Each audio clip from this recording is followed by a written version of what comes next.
Did you ever walk through the hall at school when the other children were in their rooms? Did you ever listen to the sounds that come from the rooms? Some rooms sound like this.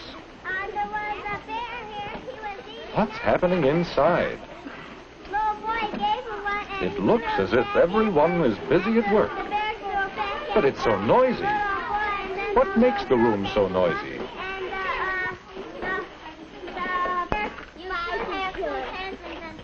Well, children don't stay in their own work groups.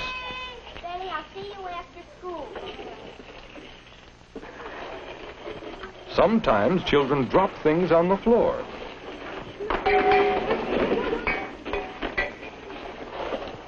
They call across the room and talk out loud. Daddy, can I use your gold crayon? Sure. You still want to? Yes. It's hard to think about your own work in such a noisy room. You couldn't learn very much here. That's right, Dad. Well, where did you leave off then? I left off where, And you couldn't be proud to be part of such a noisy room, could you? Boy stood at the little girl. Do all the rooms in school sound like this? Let's visit another room. Listen. It's so quiet. Aren't there any children in this room? Would you tell us what we read? Oh, there are children here. And they're all busy, too. But there aren't any loud noises. Just the sounds of working. We call these work sounds. Listen. Now, children, let's read just one more paragraph.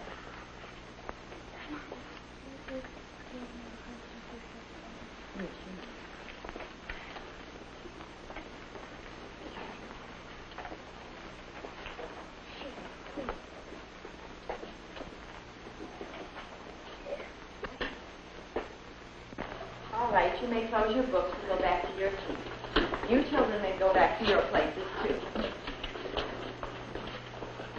Why do you suppose this room is so quiet?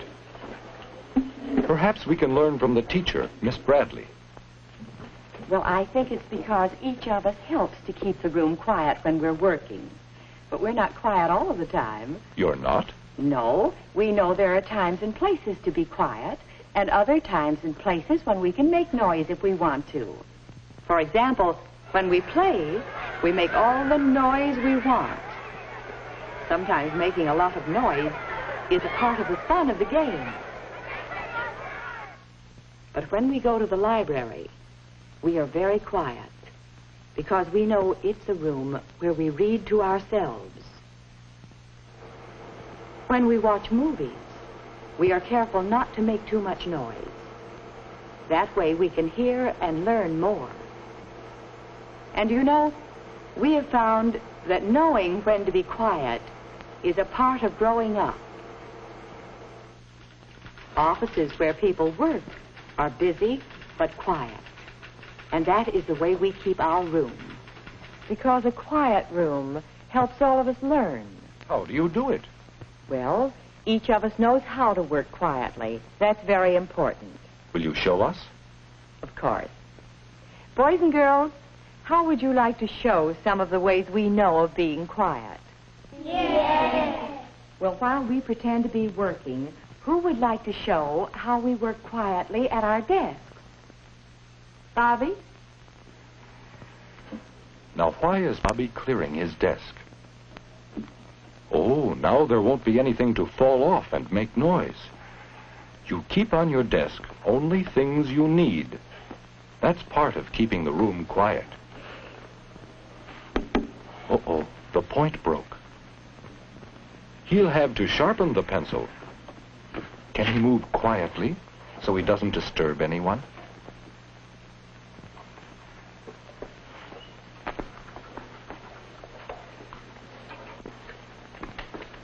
Do you think you could walk this quietly? Listen to this work sound. When he turns it slowly, it doesn't bother anyone. Work sounds tell that you're busy. They don't disturb others. But June seems to have lost something.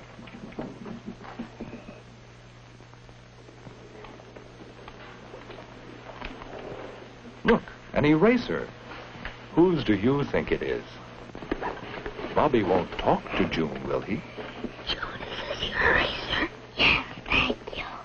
You're welcome. Oh, whispering is the quiet way to talk when you have to talk. Well, Bobby has moved about quite a bit without disturbing the class. Could you do all that as quietly as Bobby did?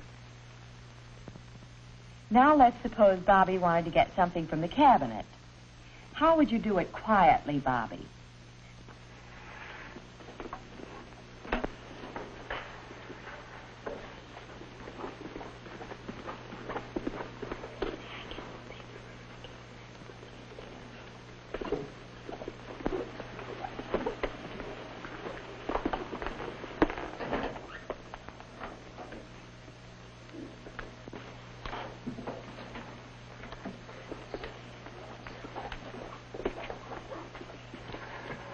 Bobby certainly knows the quiet way of working by himself, doesn't he? Well, of course, all of us have to, if our room is to be a good place to work. Now, Bobby has shown us some of the ways of working quietly by ourselves. Who would like to show how we work quietly in a reading group? All right, bring your chairs up. Oh, moving chairs will certainly be noisy.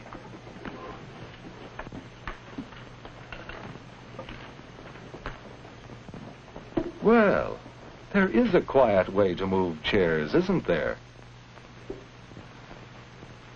There wasn't much noise at all. No one was disturbed. Well, it's good to see you all so bright and cheery this morning. And look, they all have their books with them. Now they can get started without having to wait for any children to get ready. Good. Now, we'll read A Day at the Fair on page 24. Let's read the first paragraph silently to find out who's going to the fair.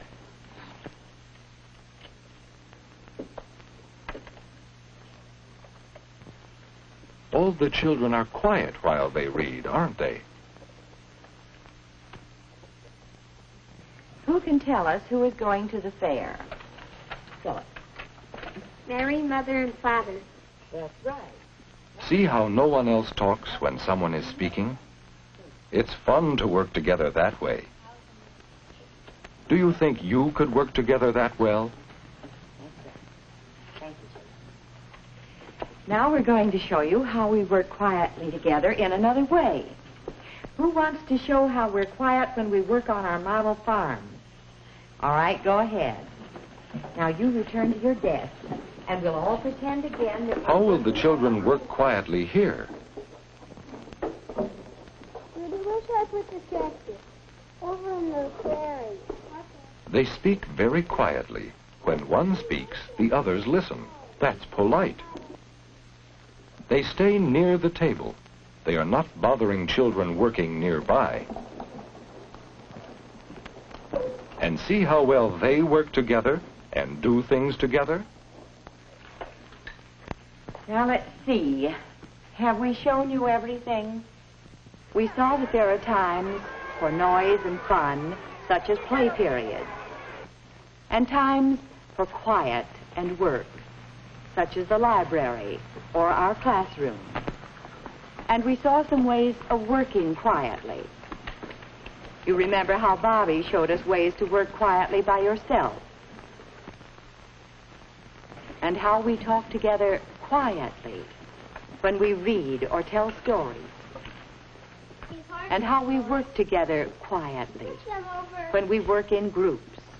Those are some of the important ways we help keep our room quiet. Thank you, children. Now, let's get back to work. You can see how quiet helps us, can't you? Thank you, Miss Bradley. This is a good room, isn't it? A good room to work in, to learn in. Do you know some things you can do to help make your room a quiet place for work?